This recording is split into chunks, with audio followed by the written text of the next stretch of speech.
हिमाचल प्रदेश के सोलन के अपर बाजार में एक साधारण व्यापारी उज्जवल आज अपनी असाधारण कला के कारण लोगों के दिलों में खास जगह बना रहे हैं। उनकी श्री श्रृंगार कला केवल एक काम नहीं बल्कि भक्ति, श्रद्धा और समर्पण का जीवंत उदाहरण बन चुकी है। देवी देवताओं की मूर्तियों को वे जिस बारीकी और प्रेम से सजाते हैं, उसे देखकर हर कोई यही कह उठता है, अब तो मूर्ति जैसे बोल पड़ेगी।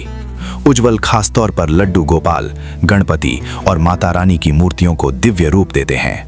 उनकी बनाई सजावट न केवल सुंदर होती है बल्कि पूरी तरह वाटरप्रूफ भी होती है, जिससे मूर्तियों की चमक लंबे समय तक बनी रहती है। आज सोलन ही नहीं, आसपास के क्षेत्रों में भी उनकी इस कला की भारी मांग है। उज्जवल ने बताया कि इस कला की सबसे खास बात यह है कि उज्जवल ने इसे कहीं से सीखा नहीं बल्कि ये उनके भीतर एक भाव के रूप में जन्मी। करीब 5-6 साल पहले जब वे मंदिरों में अधूरा श्रृंगार देखते थे तो उनके मन में सेवा का भाव जागता था।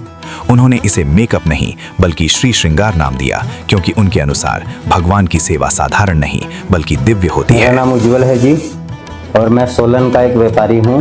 मैं पिछले 5-6 साल से जब हम खाटू श्याम जी का श्रृंगार करते थे, फूलों से श्रृंगार करते थे, तो मैं मंदिर जाना, जब कभी भी मंदिर में जाना, वहाँ पर लड्डू गोपाल होते थे। किसी की आईज नहीं होती थी, किसी का मेकअप नहीं होता था। तो भगवान जी ने शायद मुझसे ये काम करवाना चाहा कि मैं मेकअप शुरू करूँ, जिसको हम मेकअप नहीं श्री श्रृंगार बोलते हैं।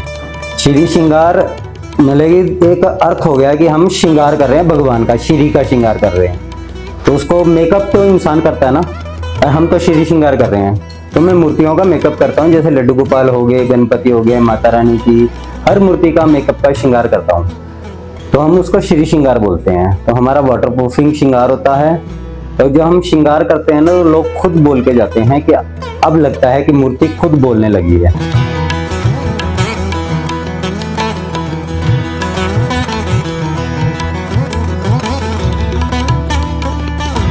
हमने आज तक कभी सीखा नहीं मेकअप को, बस एक भाव है। शायद भगवान ने चाहा, खुद बेखुद ही आ गया, खुद बेखुद ही करने लग गया। धीरे धीरे हाथ साफ हुआ। आज इस पोजीशन पे है कि सीखने की जरूरत ही नहीं है, सीखे सिखाए हैं। आज उज्जवल की कहानी ये सिखाती है कि अगर मन में सच्ची श्रद्धा और लगन हो तो बिना किसी औपचारिक प्रशिक्षण के भी इंसान अपने हुनर को ऊंचाइयों तक पहुंचा सकता है।